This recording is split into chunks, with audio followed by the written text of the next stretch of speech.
Hey everyone. So I thought that it would be maybe a good idea to share with you what's behind a name, especially when it comes to how the name Sacred Star came about for me, and leading up to that name, and what had occurred on my journey leading up to that point. So I thought it might be quite good to share that, and it could be helpful for somebody out there as well that could be going through something that I've been through, and that may find some hope, I guess, some hope in being able to know that there really is a light at the end of the tunnel. Even though when you are in the midst of going through something very big, especially depression or grief, that you can get through it. You can get through it. Though some people choose to stay stuck, and whether and if that's their choice, then that's what's best for them in their journey at that time. And so, yeah, I'm getting goosebumps, and I'll probably say that a lot, but for me, it's confirmation that we have to remember that whatever one person is going through on their journey, whether we agree with it or whether we don't like it, it's actually at the end of the day, as hard as it can be to watch someone going through something really tough, especially your loved ones, your children, your family. We have to remember to take a step back and remember that they are going through exactly what is best for them and what their soul has chosen to go through and experience. So for me, back in 2012, would have been when I had hit probably it started to be one of the lowest points in my life. So in 2012, I went through a very deep, the start of some very deep depression. I had years before that, with my youngest child when he was 2 years old, some postnatal depression. However, I managed to get through that with going to the gym and implementing exercise into my life, because for me that was an outlet and I preferred that over doing anything else. So that helped me navigate it at that time. And then in 2012, I was on what you could probably say ended up being like a nervous breakdown, or just a breakdown in general. Was a breakdown, but at the same time, I had to keep going, obviously, because I had children that needed me. So as hard as it was, I still got out of bed every morning and did what I needed to do. But at times I felt like I was really like a zombie, because it was such a battle to stay upright. It was such a battle to navigate day to day and to get through just life in general. So it really was an accumulation for me. When I look back at it, I know when I started to come out of it, when I was guided to the right people, I was going to say came across, but really I was guided to the right people. And so when I look back at that time, I was really, it was an accumulation of unresolved trauma from relationships. It was unresolved stuff from childhood. It was a stress. It was being a single parent and struggling the whole time. It was just a huge, plus hormonal. There was hormonal stuff thrown in on top of it. So for me, it it was just this huge accumulation. And then I got to a point where my body, obviously, there were things happening as well, with my reproductive system as well. There were things happening there. So really, it was this huge accumulation of unresolved stuff. And it obviously had got to a point where it had said enough is enough, and it hit me like a ton of bricks. And how it hit me really was I got, obviously, the depression came in, and I had a panic attack. But I didn't know it was a panic attack but I felt like I'd left my body and I was doing everything, but I felt like it wasn't me and I wasn't in my body. It was the strangest thing I'd ever experienced. It was really scary because I felt like something was happening. I actually thought I was going to die that night, to be honest. After I'd had this moment of feeling like I had just gone and I didn't know who I was. It was really weird.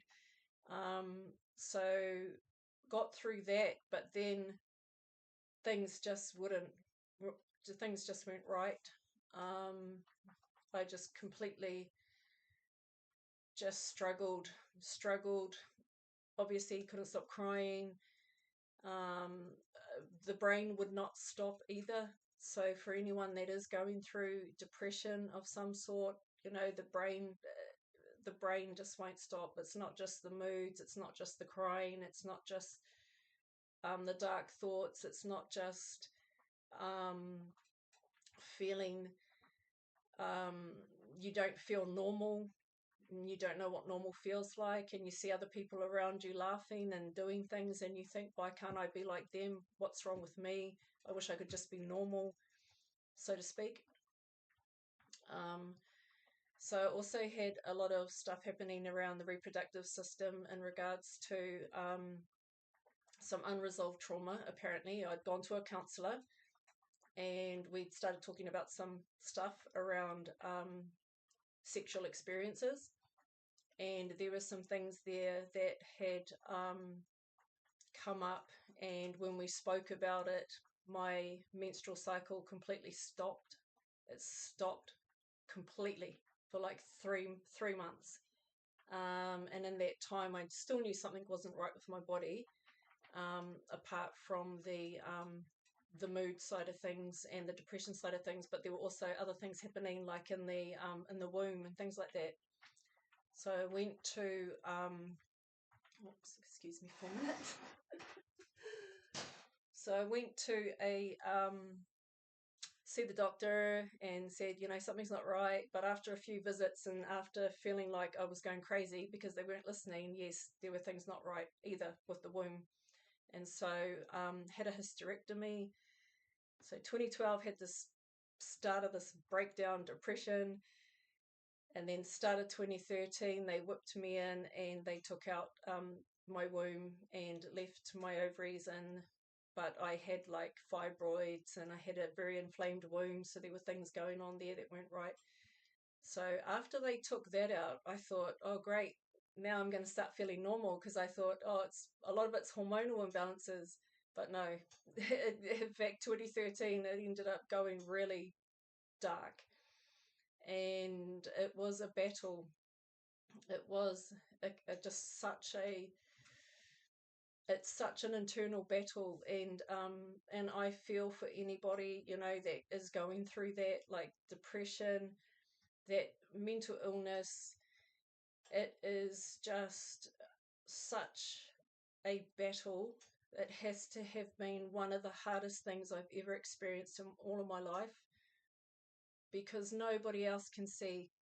Like from the outside, yeah, people know that you're not right. They know that you are sad all the time. They know that you don't feel good. You can't stop crying and all the rest of it. However, there is that internal mental battle, like you are just, brain won't stop, can't turn it off. I remember feeling like I could not wait to go to sleep at night, because when I'd go to sleep, then the thoughts would stop. Anyway, So 2013, I was guided to some really beautiful healers in Papamoa. And from there, the healing for me, that's when everything really started to happen for me. So I had a lot of unresolved trauma. I had a lot of things that I was still holding on to, and I needed help to move them. I couldn't do it on my own. Um, so that's how that started, the healing journey in regards to getting into the depression side of things, and things started to shift for me. But it took some time. 2013, and I had to work hard at hard at it as well. Like, I wasn't just go to the healer and then I'm all fixed, though that would be lovely. I had to work at it as well. There were things that I needed to look at, around certain people throughout my life, that I needed to forgive. I had to really let go, and I had to really face, some things that weren't pretty, that weren't nice to revisit. But I had to do it, and I didn't want to keep carrying that through. I wanted to get through it. And like I've said before, for me, there has always been a knowing, of something greater than myself. And I felt that as a child. And there were things I felt, and we wouldn't always have words for them. But I guess so, for me, the foundation of knowing and, feeling that there is more to us, has been a big help. So 2013, chipped away at it, worked away at it, and then there were a lot of beautiful things that came out of it. Some really beautiful new connections, and also, a lot of, insight and old memories and past life memories, and,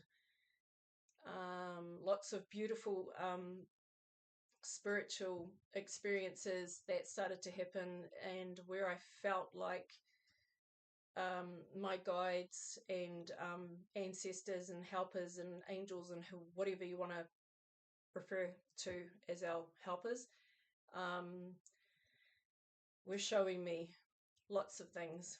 And